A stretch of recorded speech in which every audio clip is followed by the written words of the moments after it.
Welcome back to എലാസ് kitchen and beyond. ഇന്ന് നമ്മൾ ഉണ്ടാക്കാൻ പോകുന്നത് നമ്മൾ ഇതുവരെ ഉണ്ടാക്കാത്ത ഒരു ഡിഷാണ് കേട്ടോ. എന്താണെന്നോ, കാട്ടുപോത്തിൻ്റെ ഇറച്ചി, അതായത് ബൈസൺ. അപ്പോൾ ഇവിടെ അടുത്ത കടയിൽ എൻ്റെ ഹസ്ബൻഡ് പോയപ്പോഴത്തേനും അത് കണ്ടു, അതുകൊണ്ട് വാങ്ങിച്ചുകൊണ്ട് വന്നു. അപ്പോൾ ഇതുവരെ നമ്മൾ ഉണ്ടാക്കാത്തത് കൊണ്ട് തന്നെ നമുക്ക് ഇച്ചിരി എക്സൈറ്റ്മെൻ്റ് ഉണ്ട്, ഇതെങ്ങനെയായിരിക്കും ഉണ്ടാക്കി വരുമ്പോൾ എന്നുള്ളത്. അപ്പോൾ നമുക്ക് നോക്കാം എങ്ങനെ ഇത് ഉണ്ടാക്കുന്നതെന്ന്. ഇന്ന് തന്നെ നമ്മൾ ഉണ്ടാക്കാൻ പോണതന്നെ ഇന്ന് നമുക്കൊരു കാട്ടുപോത്തന്നെ വാങ്ങായാലോ. കാട്ടുപോത്ത് ബൈസൺ അല്ലേ? ബൈസൺ. അത് എവിടെ നിന്നാണ് മേടിച്ചത്? ഇവിടെ അടുത്തൊരു കടയിൽ നിന്നാണ്. വൈൽഡ് ഫോർക്ക് അല്ലേ? അത് തന്നെ. ഓക്കെ. അപ്പോൾ നമ്മൾ ഇതുവരെ കാട്ടുപോത്ത് നമ്മൾ ഇതുവരെ ഉണ്ടാക്കിയിട്ടുണ്ടോ? ഇല്ല അല്ലേ, ആദ്യമായിട്ടാണ്. അപ്പോൾ നമ്മളൊന്ന് നോക്കുകയാണ് എങ്ങനെയുണ്ടെന്ന് അല്ലേ. ഇതിന്റെ മീറ്റിന് കണ്ടിട്ട് ഭയങ്കര റെഡ് കളറാ അല്ലേ, കൂടുതൽ കളറുണ്ട്. അതിന്റെ നെയ്യുണ്ടല്ലോ തോന്നല്ലേ ഇതിന്? ചെറുതായിട്ടുണ്ട്, കുഴപ്പമില്ല. ചെറുതായിട്ട് മുറിച്ചാലോ? ചെറുതായിട്ട്, കാരണം ഇതിനൊക്കെ വേവ് കൂടുതലുണ്ടായിരിക്കും ചിലപ്പോൾ. അറിയത്തില്ല എങ്ങനെയാന്ന്. ഓക്കെ, എന്നാൽ പിന്നെ ഇത് മുറിച്ച് ഒന്ന് ഉണ്ടാക്കി നോക്കാം. ടേസ്റ്റ് ഉണ്ടോന്ന് നോക്കാം അല്ലേ? ഒന്ന് നോക്കാം. അപ്പോൾ നമ്മുടെ ബൈസൺ ഉണ്ടല്ലോ, കാട്ടുപോത്ത്, അതിവിടെ കഴുകി റെഡിയാക്കി വെച്ചിട്ടുണ്ട്. ഇനി ഇതിന് വേണ്ട മറ്റ് ഇൻഗ്രീഡിയൻസ് എന്ന് പറയുന്നത് ഒരു സവോള ഉണ്ടല്ലോ, അത് ചെറുതായിട്ട് കട്ട് ചെയ്തതാണ്. പിന്നെ കുറച്ച് ഇഞ്ചി വേണം, അതുപോലെ തന്നെ വെളുത്തുള്ളി അരിഞ്ഞതാണ്.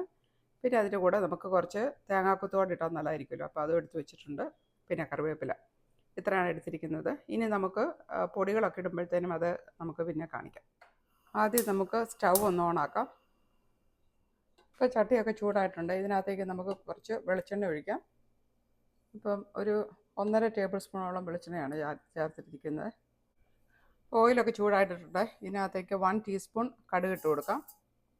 അപ്പം കടുകൊക്കെ ഒന്ന് പൊട്ടട്ടെ, എന്നിട്ട് നമുക്ക് ഉള്ളിയൊക്കെ ഇടാം. ഇപ്പോൾ കടുകൊക്കെ പൊട്ടിയിട്ടുണ്ട്. ഇനി നമുക്ക് ഇതിനകത്തേക്ക് സവാള ഇട്ട് കൊടുക്കാം. അതുപോലെ തന്നെ എടുത്തു വെച്ചിരുന്ന ഇഞ്ചി ഇട്ട് കൊടുക്കാം. പിന്നെ വെളുത്തുള്ളി ഇതിട്ട് നമുക്ക് നന്നായിട്ടൊന്ന് മിക്സ് ചെയ്ത് കൊടുക്കാം. ഇതിനകത്തേക്ക് നമുക്ക് കുറച്ച് ഉപ്പിട്ട് കൊടുക്കാം. അതുകൊണ്ട് ഇടുമ്പോഴത്തേനും ഉള്ളിയൊക്കെ നന്നായിട്ട് പെട്ടെന്ന് വഴഞ്ഞു വരുമല്ലോ. അപ്പോൾ ഉള്ളിയൊക്കെ ഒന്ന് നന്നായിട്ട് വാടി വന്നിട്ടുണ്ട്. ഇതിനകത്തേക്ക് നമുക്ക് കറിവേപ്പില ഇട്ട് കൊടുക്കാം. അതോടെ ഇട്ട് കുറച്ചുകൂടെ ഒന്ന് മൂക്കാൻ വേണ്ടി വെയിറ്റ് ചെയ്യാം. നമ്മൾക്ക് വേണ്ട പൊടികളൊക്കെ ഇവിടെ എടുത്ത് വെച്ചിട്ടുണ്ട്. ഒരു 2 ടേബിൾ സ്പൂൺ മല്ലിപ്പൊടി എടുത്ത് വെച്ചിട്ടുണ്ട്. പിന്നെ ഒരു 1/2 ടീസ്പൂണ് മഞ്ഞൾപ്പൊടി. ഇത് കാശ്മീരി ചില്ലിയും എരിവുള്ള മുളക് കൂടെ ഒന്നിച്ച് മിക്സ് ചെയ്താണ്. ഇത് ഒരു 1.5 ടേബിൾ സ്പൂണുണ്ട്. പിന്നെ നമുക്ക് വേണ്ടത് ഗരം മസാല. ഇപ്പോൾ നമ്മുടെ വീട്ടിൽ തന്നെ ഇത് നമ്മൾ പൊടിച്ചെടുത്താണ്. അപ്പോൾ ഇത്രയാണ് നമ്മൾ പൊടികളായിട്ട് ചേർക്കുന്നത്. പിന്നെ കുറച്ച് കുരുമുളക് പൊടിയും കൂടെ വേണം. നമുക്ക് പൊടികൾ ഓരോന്നായിട്ട് ഇട്ട് കൊടുക്കാം. ആദ്യം മഞ്ഞൾപ്പൊടി ഇട്ട് കൊടുക്കുക.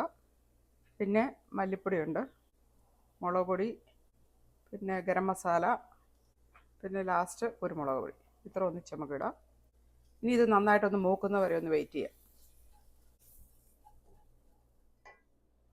ഇപ്പം പൊടിയൊക്കെ നന്നായിട്ട് മൂത്തിട്ടുണ്ട്. ഇനി ഇതിനകത്തേക്ക് നമ്മൾ കഴുകി വെച്ചിരുന്ന ബീഫ് ഇട്ട് കൊടുക്കാം.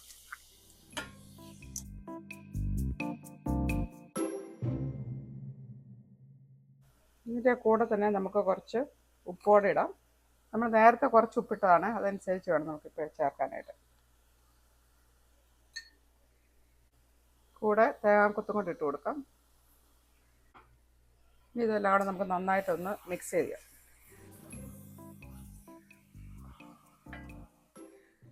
ഇത് നന്നായിട്ട് മിക്സ് ചെയ്തിട്ടുണ്ട്. ഇപ്പോൾ ഇതിനകത്ത് ഞാൻ വെള്ളം ഒഴിക്കുന്നില്ല. അപ്പോൾ ഇതിനകത്ത് നിന്ന് എന്തോരം വെള്ളം വരുന്നുണ്ടെന്ന് നോക്കിയതിന് ശേഷം നമുക്ക് വെള്ളം ഇട്ട് ഒഴിക്കാം.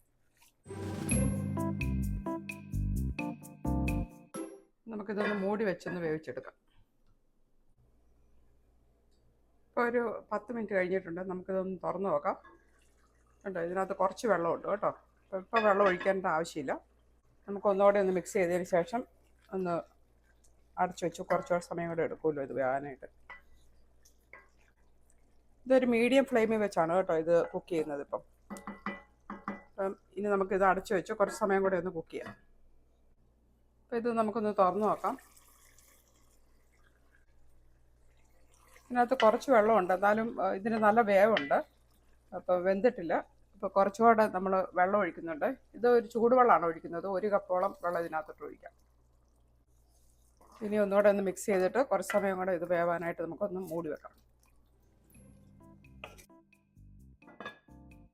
അപ്പം നമുക്കിതൊന്ന് തുറന്ന് നോക്കാം. ഇപ്പോൾ കുറേ സമയമായി കേട്ടോ ഇത്. ഇതിന് നല്ല വേവുണ്ട്. ഇപ്പം വെന്തിട്ടുണ്ട് ഈ സമയമായപ്പോഴത്തേനും. ഇനി നമുക്കിതങ്ങ് ഓഫ് ചെയ്തേക്കാം. ഇതിങ്ങനെ തന്നെ കഴിക്കാൻ നല്ല ടേസ്റ്റ് തന്നെയാണ് കേട്ടോ. പിന്നെ ഞാനടുത്ത് കുറച്ചെടുത്തൊന്ന് ഉലർത്തി നോക്കാമെന്ന്. അപ്പോൾ ഒരു പാനിനകത്തേക്ക് കുറച്ച് വെളിച്ചെണ്ണ ഒഴിച്ചിട്ടുണ്ട്. അതിനകത്തേക്ക് നമ്മൾ കടുകിട്ട് അത് പൊട്ടി വരുമ്പോഴത്തേനും ചെറിയ ഉള്ളി ഉണ്ടല്ലോ, അത് അരിഞ്ഞതാണ് ചേർത്തിരിക്കുന്നത്. കൂടെ കുറച്ച് വെളുത്തുള്ളി ചതച്ചതുണ്ട്. ഇനി ഇതൊന്ന് നന്നായിട്ടൊന്ന് ബ്രൗൺ കളറായി വരുന്നവരെ വെയിറ്റ് ചെയ്യുക. പിന്നെ നമ്മൾ കുറച്ച് കറിവേപ്പില കൂടെ ഇട്ട് കൊടുത്തിട്ടുണ്ട്. ഇനി ഇതിനകത്തേക്ക് ചേർക്കുന്നത് കുറച്ച് കുരുമുളക് പൊടിയാണ്. കുരുമുളക് പൊടിയും കൂടി ചേർക്കുമ്പോഴത്തേനും ഇതിനൊരു നല്ലൊരു ഫ്ലേവർ വരും. ഇനി ഇതിനകത്തേക്ക് നമ്മൾ നേരത്തെ വേവിച്ച് വെച്ചിരുന്ന ബീഫ് ഉണ്ടല്ലോ, അത് ഇട്ട് കൊടുത്തിട്ടുണ്ട്. അപ്പോൾ എന്നിട്ട് നമ്മളൊരു ചെറിയ ഫ്ലെയിമിൽ വെച്ച് നന്നായിട്ടൊന്ന് ഉലർത്തിയെടുക്കണം. അപ്പോൾ കുറച്ച് സമയം കഴിയുമ്പോൾ തന്നെ അതിൻ്റെ കളറൊക്കെ മാറി നല്ലൊരു കറുപ്പ് കളർ വരും. അപ്പോൾ ആ സമയത്ത് നന്നായിട്ട് ഇത് ഉലർന്നു വന്നിട്ടുണ്ട്. ഇനി ഇത് നമുക്ക് വേറൊരു ബൗളിലേക്ക് ട്രാൻസ്ഫർ ചെയ്യാം. അതിൻ്റെ കളറൊക്കെ കാണുമ്പോൾ തന്നെ നിങ്ങൾക്ക് അറിയാമല്ലോ അല്ലേ, നന്നായിട്ട് ഉലർന്നു വന്നിട്ടുണ്ട്. ഇത് ചപ്പാത്തിയുടെയോ അല്ലെ പെറോട്ടയുടെയും അല്ലാതെ ചോറിൻ്റെയോ ഒക്കെ കൂടെ കഴിക്കാൻ പറ്റിയതാണ്.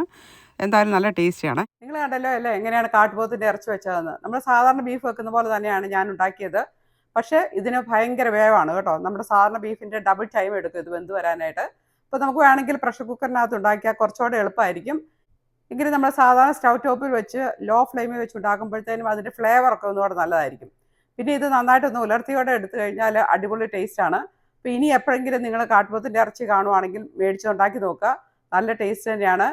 നമ്മുടെ സാധാരണ ബീഫിൻ്റെ ടേസ്റ്റിനേക്കാളും ഒത്തിരി നല്ലതാണ് കേട്ടോ. അപ്പോൾ എന്തായാലും നമുക്ക് ഉടനെ തന്നെ വേറെ വീഡിയോ ആയിട്ട് കാണാം കേട്ടോ. Okay then bye.